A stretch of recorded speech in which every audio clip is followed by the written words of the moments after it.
Traditional fishing boats here. Yeah, lovely.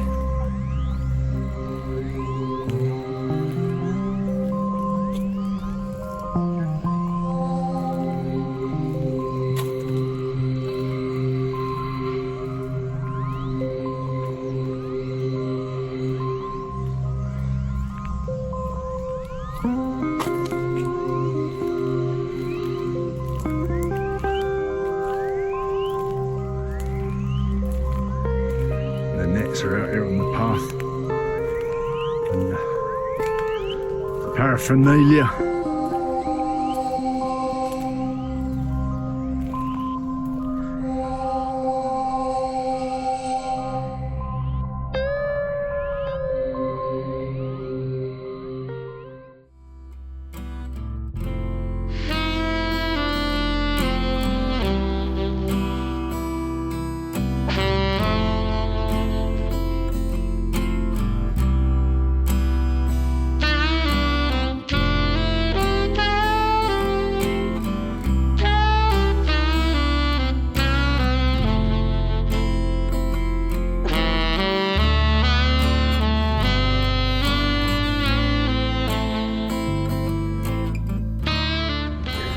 So this is the tiller pilot, and if you look at the way it fits on here, obviously this is quite easy for it to rock here when it's under strain.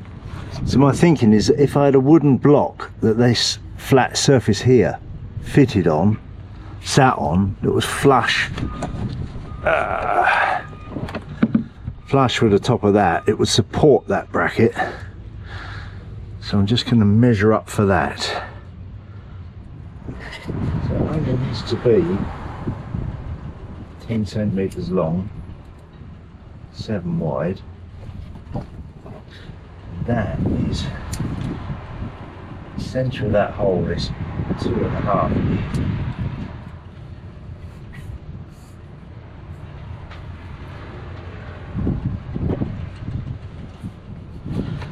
That hole would need to be, again, 25 mil.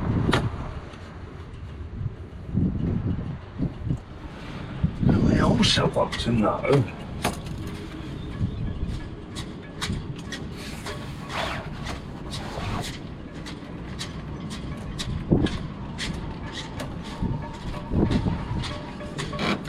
what this distance is.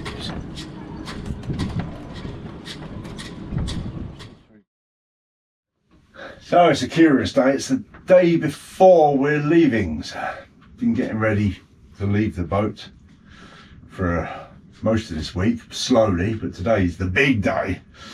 And I've been sorting through things, trying to get rid of all the extra things I've had on board for 2 years and never used. So that's one thing. But now I'm just going to put all the clothes that are staying here into one of these vacuum bags.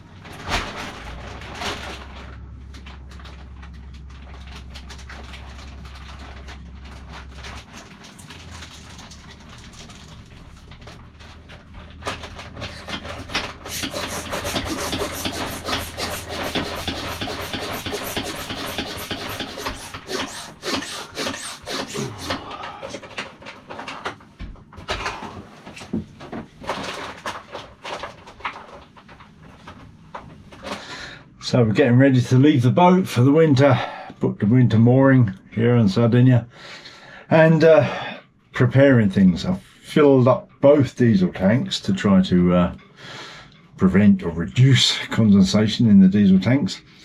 The engine seacock is off. The galley drain and head's still on at the moment, but will be turned off. Been through all the food lockers. The hanging basket for fresh is empty. Anything that's perishable in the food's gone. I've just washed the coffee pot. I've emptied all of the clothes out in the forepeak and put them into vacuum bags. The bedding will go away tomorrow morning when I leave. The quarter berth up here is all, the cushions are up. I've been through all the lockers underneath there. Got some stuff in there stored but safe. That towel is going to go away. Got to empty the heads. Been through the various electronics, taking some things home that didn't need to be on board. We're just cluttering the place up. So bags are packed. You're going to check a bag and a day pack. And trying to think it through. I've put new dock lines on. They look good. Sail cover's obviously on. I'm going to turn off the fuel to the stove. Let's do that now while I think of it, because I won't be running the stove again. So that's in here. There's a little stopcock up in here. Turn, where is the little stopcock? There it is. Turn that off. That's good. Nice.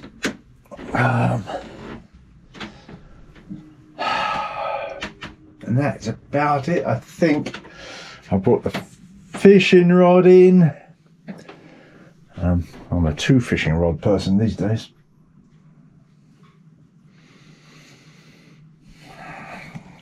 I'm saying that tomorrow morning when I leave, all the cushions will be stood upright. The bedding will go into a vacuum bag. Seacock's off. Take the electricity cable in tomorrow morning. I've bought one of these things. It's got a tablet in there in a plastic bag, but it's one of these moisture collectors. You know, they're not the greatest things, but make a little bit of a difference. So I'll set that up. I'll probably put a towel on the floor under the dare catch, because I do get a little bit of condensation around the aluminium frame. So I'll just put a towel down there, just in case. Same story up there.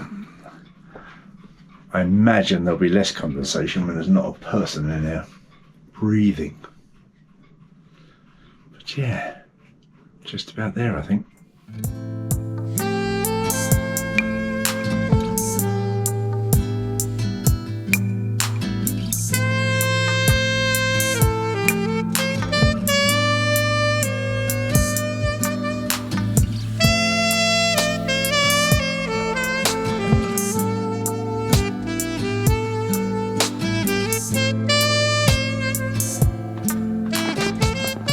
And here we are, back in toasty Germany. It's all looking very beautiful. Apart from, unfortunately, we've got a bit of a mole problem. Look at that. It's a bit different, isn't it? Yeah, got a few projects to get on with, so should be active this winter. And looking forward to it.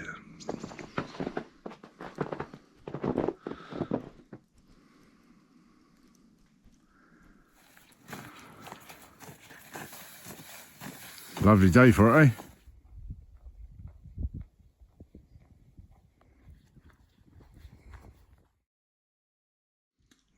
Yeah, and well, here we are, back in Germany. If I just turn the camera around, you will see, probably at least, that it's still very, very snowy and cold out. And it has been now for some 6 weeks. They say it's the coldest winter for 16 years, and that is entirely credible. It's chilly. It doesn't exactly entice one out to the workshop, even though, of course, I've got a diesel heater out there. Anyhow, the title of this video, part of the title was my biggest challenge yet, and it's time for me to tell you about that.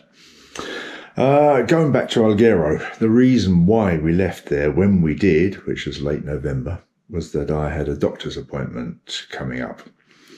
And I wanted to get to that. I knew there was something going on, you know.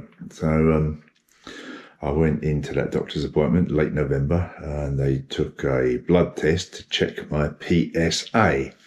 Now, PSA is prostate-specific antigen. It's a type of protein that's produced by the prostate, and they use it to measure the state of health of your prostate, basically speaking. Well, when the results of that come back, it was indeed a bit on the high side. I think from what I've seen online, nowhere near as high as some, but nonetheless significantly too high. They don't want it to be over 4, and mine was about 15, I think. So that didn't look too good. The doctor then suggested that I went on and had an MRI scan.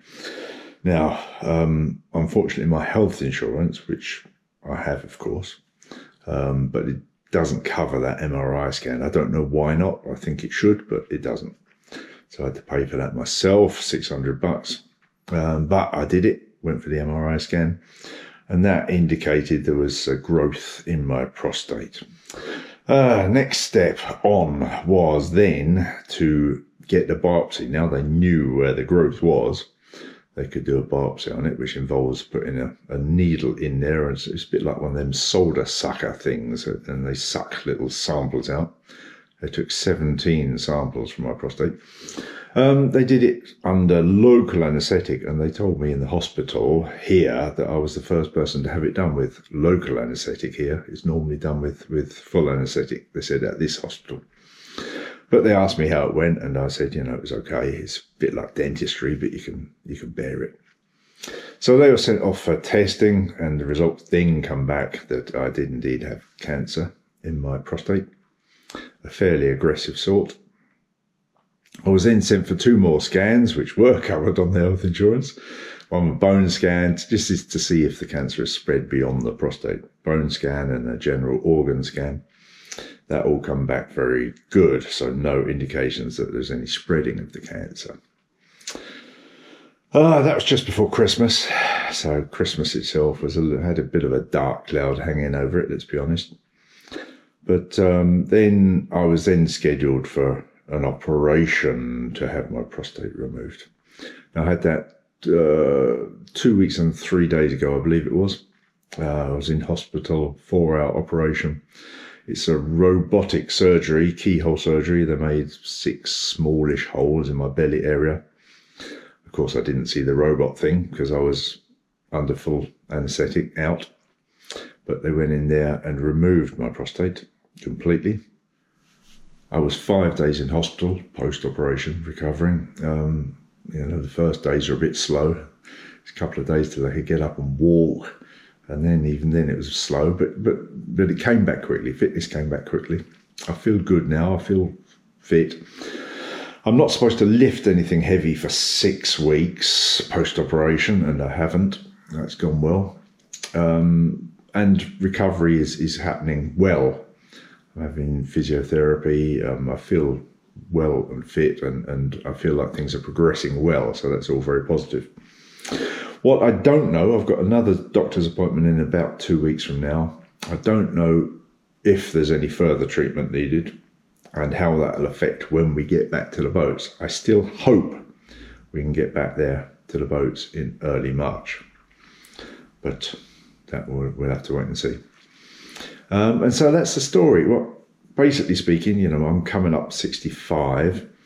I think men of a certain age, probably 50 plus, and I don't know what the official guidelines are, but I'm going to suggest 50 plus should certainly be having tests to check the state of their prostate. As I understand it, prostate cancer is the most common cancer in men, and it's entirely curable. At least the chances of survival post prostate cancer surgery are very high if they get it early enough, well in the 90%.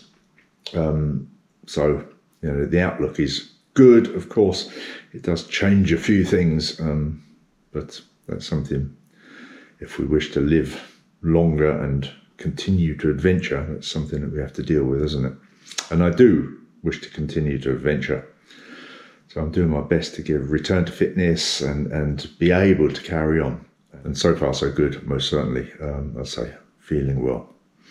Anyhow, that's the story. I don't want to harp on too much about it, but as I say, for fellas of a certain age, it's very, very wise, I believe, to get these things checked. Keep on top of it all, really. Anyhow, thanks for watching. Talk to you soon. Bye.